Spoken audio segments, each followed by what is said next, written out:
ಶಿರಸಿಯಲ್ಲಿ ನವೆಂಬರ್ 11ರಂದು ಸಮಾಲೋಚನೆ ಸಭೆ. ಸರ್ಕಾರದ ಆದೇಶ ಅರಣ್ಯಾಧಿಕಾರಿಯಿಂದ ಉಲ್ಲಂಘನೆ. ಒಕ್ಕಲೆಬ್ಬಿಸುವ ಪ್ರಕ್ರಿಯೆ ಸ್ಥಗಿತಕ್ಕೆ ಆಗ್ರಹ ನಿರ್ಣಯ.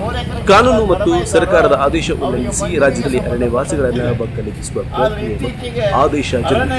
ಕಾನೂನು ಉಲ್ಲಂಘನೆ ಮಾಡಿ ಅರಣ್ಯವಾಸಿಯನ್ನು ಹಿಂಸಿಸುವ ಅರಣ್ಯಾಧಿಕಾರಿಯ ಅರಣ್ಯವಾಸಿಗಳಿಗೆ ಅನ್ಯಾಯ ಜರುಗುತ್ತಿದ್ದು ಈ ಹಿನ್ನೆಲೆಯಲ್ಲಿ ಶಿರಸಿಯಲ್ಲಿ ನವೆಂಬರ್ 11ರಂದು ಸಮಾಲೋಚನೆ ಸಭೆ ಜರುಗಿಸಿದೆ. ರಾಜ್ಯ ಅರಣ್ಯ ಭೂಮಿ ಹಕ್ಕು ಹೋರಾಟಗಾರರ ವೇದಿಕೆಯ ಅಧ್ಯಕ್ಷರಾದಂತಹ ರವೀಂದ್ರ ನಾಯ್ಕ ಅವರು ಇಂದು ಕಾರವಾರ ಪತ್ರಿಕಾ ಭವನದಲ್ಲಿ ವಿವಿಧ ಅರಣ್ಯಾಧಿಕಾರಿಗಳು ಕಾನೂನು ಬಾಹಿರ ಒಕ್ಕಲೆಬ್ಬಿಸುವಿಕೆಯ ಆದೇಶದ ಪ್ರತಿಯನ್ನು ಪ್ರದರ್ಶಿಸುತ್ತಾ ಮೇಲಿನಂತೆ ಅರಣ್ಯ ಹಕ್ಕು ಕಾಯ್ದೆ ಅಡಿಯಲ್ಲಿ ಅರ್ಜಿ ಸಲ್ಲಿಸಿದಂತ ಅರಣ್ಯವಾಸಿಗಳಿಗೆ ಒಕ್ಕಲೆಬ್ಬಿಸುವ ಕಾನೂನು ಪ್ರಕ್ರಿಯೆ ಚಟುವಟಿಕೆ ಮತ್ತು ಸಾಗುವಳಿಗೆ ಆತಂಕಪಡಿಸಬಾರದು ಹಾಗೂ ಅರ್ಜಿ ಪರಿಶೀಲನಾ ಪ್ರಕ್ರಿಯೆ ಪೂರ್ಣ ಆಗುವವರೆಗೆ ಅಧಿಭೋಗದಲ್ಲಿರುವ ಅರಣ್ಯ ಜಮೀನಿನಿಂದ ಒಕ್ಕಲೆಬ್ಬಿಸತಕ್ಕದ್ದಲ್ಲ ಅಥವಾ ಯಾವುದೇ ಪ್ರಕ್ರಿಯೆ ನಿರ್ದೇಶನ ನೀಡಿದಾಗ್ಯೂ ಅರಣ್ಯಾಧಿಕಾರಿಗಳು ರಾಜ್ಯಾದ್ಯಂತ ಸರ್ಕಾರದ ಆದೇಶ ಮತ್ತು ಕಾನೂನು ನಿರ್ಲಕ್ಷಿಸಿರುವುದನ್ನು ಪ್ರಬಲವಾಗಿ ಖಂಡಿಸಿದರು. ಸರ್ಕಾರವು ಅರಣ್ಯ ಒತ್ತುವರಿ ಮತ್ತು ಅರ್ಜಿದಾರನ ಪಟ್ಟಾ ಭೂಮಿ ಸೇರಿ 3 ಎಕರೆಗಿಂತ ಕಡಿಮೆ ಇರುವ ಒತ್ತುವರಿದಾರರನ್ನ ಮುಂದಿನ ಸೂಚನೆಯವರೆಗೆ ಒಕ್ಕಲೆಬ್ಬಿಸಬಾರದು ಹಾಗೂ ಏಪ್ರಿಲ್ 27, 1978 ನಂತರ 3 ಎಕರೆವರೆಗೆ ಅರಣ್ಯ ಒತ್ತುವರಿ ಮಾಡಿರುವಂತಹ ಪುನರ್ವಸತಿ ಹಾಗೂ ಪುನರ್ವ್ಯವಸ್ಥೆ ಪ್ಯಾಕೇಜ್ ಕಲ್ಪಿಸುವ ಬಗ್ಗೆ ಸರ್ಕಾರದ ಹಂತದಲ್ಲಿ ಪರಿಶೀಲಿಸಲಾಗುವುದು ಎಂಬ ಸ್ಪಷ್ಟ ಸುತ್ತೋಲೆ ನೀಡಿದಾಗ್ಯೂ ಕಾನೂನು ಬಾಹಿರ ಕೃತ್ಯ ಪದೇ ಪದೇ ಅರಣ್ಯಾಧಿಕಾರಿಗಳು ರಾಜ್ಯದಲ್ಲಿ ಪುನರಾವರ್ತನೆ ಜರುಗುತ್ತಿರುವ ಕುರಿತು ವಿಷಾದ. ಕೇಂದ್ರ ಸರ್ಕಾರವು ಸಹಿತ ಅರಣ್ಯ ಹಕ್ಕು ಜಾರಿ ಮಂಜೂರಿ ಪ್ರಕ್ರಿಯೆ ಪೂರ್ಣಗೊಳ್ಳುವವರೆಗೆ ಅರಣ್ಯವಾಸಿಗಳಿಗೆ ಆತಂಕಗೊಳಿಸದಂತೆ ರಾಜ್ಯ ಅರಣ್ಯ ಭೂಮಿ ಹಕ್ಕು ಉಸ್ತುವಾರಿ ಮತ್ತು ಕಾರ್ಯದರ್ಶಿ ಅವರಿಗೆ ಏಪ್ರಿಲ್ 2015ರಂದು ಲಿಖಿತ ನಿರ್ದೇಶನ ನೀಡಿದ್ದನ್ನು ರಾಜ್ಯದಲ್ಲಿ ಅರಣ್ಯಾಧಿಕಾರಿಗಳು ಪರಿಶೀಲಿಸಿದೆ ಎಂದು ಖೇದಕರವೆಂದು ತಿಳಿಸಿದರು. ಆದೇಶದ ಮೂಲಕ ಒಂದು ಘೋಷಣೆಯನ್ನು ಮಾಡಿತ್ತು. ಆದರೆ ಸರ್ಕಾರದ ಸುತ್ತೋಲೆ ಅರಣ್ಯ ಹಕ್ಕು ಕಾಯ್ದೆಗೆ ವ್ಯತಿರಿಕ್ತವಾಗಿ ಅದನ್ನು ಮೀರಿ ಇವತ್ತು ಅರಣ್ಯ ಇಲಾಖೆಯವರು ಮಾಡ್ತಾ ಇರೋದು ಅತ್ಯಂತ ವಿಷಾದಕರವಾಗಿದೆ ಅಂತ ಹೇಳಿದ್ರೆ ತಪ್ಪಾಗಲಿಕ್ಕಿಲ್ಲ. ಇದನ್ನ ಹೋರಾಟಗಾರರ ವೇದಿಕೆಯವರು ಹಸ್ತಕ್ಷೇಪ ಮಾಡಿ ಇಲಾಖೆಯ ಹಸ್ತಕ್ಷೇಪಕ್ಕೆ ನಾವು ಪ್ರಬಲವಾಗಿ ವಿರೋಧವನ್ನು ವ್ಯಕ್ತಪಡಿಸುತ್ತಿದ್ದೇವೆ. ಕಾರಣ ಉಲ್ಲೇಖ ಮಾಡಿದೆ, ಆದೇಶವನ್ನು ಕೊಟ್ಟಿದೆ. ಅರಣ್ಯ ಹಕ್ಕು ಕಾಯ್ದೆಯಡಿಯಲ್ಲಿ ವಾಸ್ತವ್ಯ ಸಾಗುವಳಿ ಮಾಡುವಂತಹ ಅರಣ್ಯವಾಸಿಗಳಿಗೆ ಇವತ್ತು ಕೇಂದ್ರ ಸರ್ಕಾರದ ಅರಣ್ಯ ಹಕ್ಕು ಕಾಯ್ದೆ ಅಡಿಯಲ್ಲಿ ಹಸ್ತಕ್ಷೇಪವನ್ನು ಮಾಡ್ತಾ ಇದ್ದಾರೆ. ಯಾವ ಕಾರಣಕ್ಕೂ ಅರಣ್ಯ ಹಕ್ಕು ಕಾಯ್ದೆ ಅಡಿಯಲ್ಲಿ ರಾಜ್ಯ ಸರ್ಕಾರದ ಅರಣ್ಯ ಇಲಾಖೆ ಅರಣ್ಯ ಹಕ್ಕು ಕಾಯ್ದೆ ಅಡಿಯಲ್ಲಿಯೇ ಅವರು ಕಾರ್ಯನಿರ್ವಹಿಸಬೇಕು.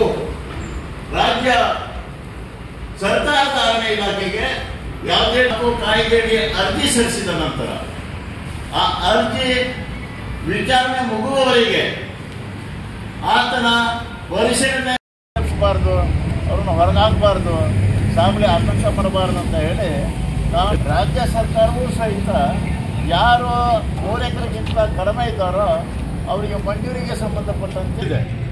ಆದರೆ ಇತ್ತೀಚೆಗೆ ಅರಣ್ಯ ಇಲಾಖೆಯವರು ಅರಣ್ಯಕ್ಕೂ ಕಾಯ್ದೆಯಲ್ಲಿ ಅರ್ಜಿ ಹಾಕಿದಂಥವ್ರನ್ನ ಮತ್ತು ಯಾರು 3 ವಿಚಾರ ಪ್ರಾಧಿಕಾರದ ನೋಟಿಸ್ ಕೊಡ್ತಿದ್ದಾರೆ ಮತ್ತು ಈ ರೀತಿಯಾಗಿ ಆದೇಶ ಮಾಡಿ ಅವ್ರು ಹೊರಗಾಗಿ 30 ದಿನದಲ್ಲಿ ಅರಣ್ಯ ಇಲಾಖೆಗೆ ಭೂಮಿಯನ್ನು ಆದೇಶ ಮಾಡ್ತಿದ್ದಾರೆ. ಇದು ಕಾನೂನು ಬಾಹಿರ, ಇದು ಮಾಡಲಿಕ್ಕೆ ಅವಕಾಶ ಇಲ್ಲ. ಹಾಗಾಗಿ ಅವರಿಗೆ ನಾವು ಸಮಾಲೋಚನೆ ಮಾಡಲಿಕ್ಕೆ ನಾವು ತೀರ್ಮಾನವನ್ನು ಮಾಡಿದ್ದೇವೆ. ಅರಣ್ಯ ಇಲಾಖೆಯ ಹಸ್ತಕ್ಷೇಪಕ್ಕೆ ಅವಕಾಶವಿಲ್ಲ.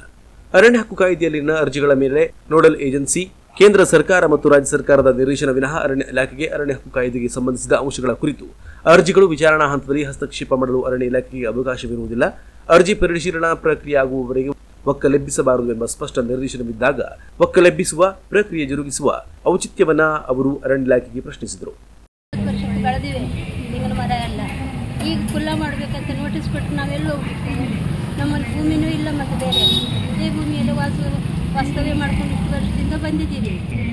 ಈಗ ಅವ್ರು ಹೊರಗೆ ಹೋಗ್ಬೇಕಂತ ನೋಟಿಸ್ ಬಿಟ್ಟಿದ್ರೆ ನಾವೆಲ್ಲಿ ಹೋಗ್ಬೇಕು ಸರ್? ಎಷ್ಟು ದಿವಸ ಆಯಿತು ನೋಟಿಸ್ ಬಿಟ್ಟು? ಈಗ ನೋಟಿಸ್ ಬಿಟ್ಟು ನೀವು ಎಷ್ಟು ವರ್ಷದಿಂದ ಅರಣ್ಯವಾಸಿಗಳಿದ್ದೀರಿ? ಈಗ ನಾನು ಬಂದಾಗಿಂದ 50 ವರ್ಷ ದಾಟಿ ಹೋಗಿದೆ. ಈಗ ನಾವು ಹಿಂದೆ ಇದ್ದಿದ್ದು, ನಾವು ಬಂದಿದ್ದು 50 ವರ್ಷ, ಮದುವೆ ಆಗಿ ಬಂದಿದ್ದು. ಈಗ ನಿಮ್ಗೆ ಒಕ್ಕಲೆಬ್ಬಿಸಬೇಕು ಅಂತ ನೋಟಿಸ್ ಕೊಡ್ತಿದ್ದಾರೆ.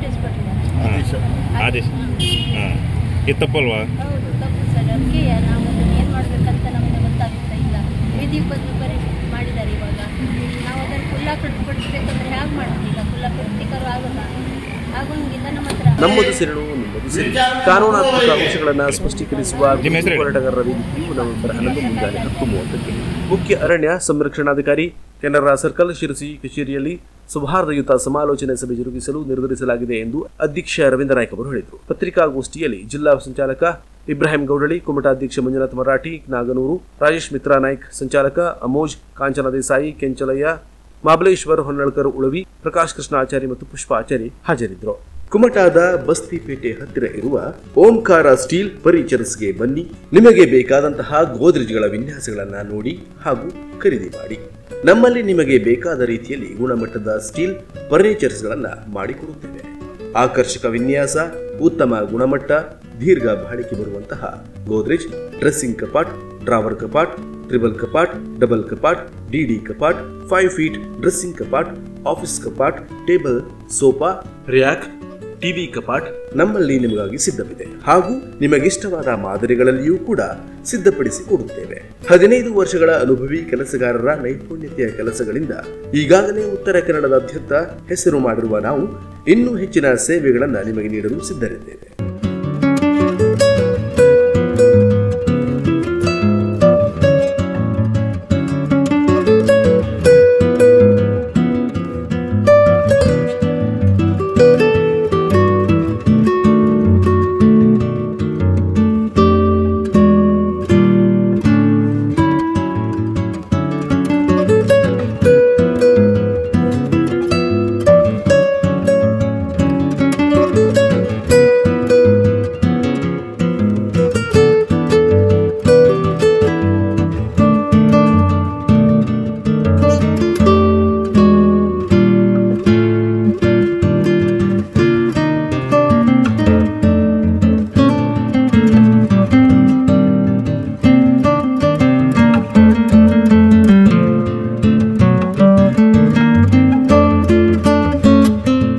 ಇನ್ನು ನಮ್ಮಲ್ಲಿ ವಿಶೇಷವಾಗಿ ಪ್ರತಿದಿನ ಶುದ್ಧ ಆಕಳು ಹಾಲು ಸಿಗುತ್ತೆ. ಕುಮಟಾ ಪಟ್ಟಣದ ವಾಸಿಗಳಿಗೆ ಡೆಲಿವರಿ ಸೇವೆ ಕೂಡ ಇದೆ, ಅಥವಾ ನೀವೇ ನಮ್ಮಲ್ಲಿಗೆ ಬಂದರೂ ಸಹ ಹಾಲು ಸಿಗುತ್ತೆ. ಹಾಗೂ ನಮ್ಮಲ್ಲಿ ಮರಳಾದ ಶುದ್ಧ ಆಕಳ ತುಪ್ಪ ಕೂಡ ಸಿಗುತ್ತೆ. ಜೊತೆಗೆ ನಮ್ಮಲ್ಲಿ ಜೇನುತುಪ್ಪ ಕೂಡ ಲಭ್ಯವಿದೆ. ಬೇಕಿದ್ದಲ್ಲಿ ಸಂಪರ್ಕ ಮಾಡಿ 9449762453 ಅಥವಾ 9740667554 ಈ ನಂಬರಿಗೆ ಸಂಪರ್ಕಿಸಿ ನೀವು ಕೊಂಡುಕೊಳ್ಳಬಹುದಾಗಿದೆ. ಇವೆಲ್ಲವೂ ಒಂದೇ ಶಾಪ್ನಲ್ಲಿ ಸಿಗುತ್ತೆ.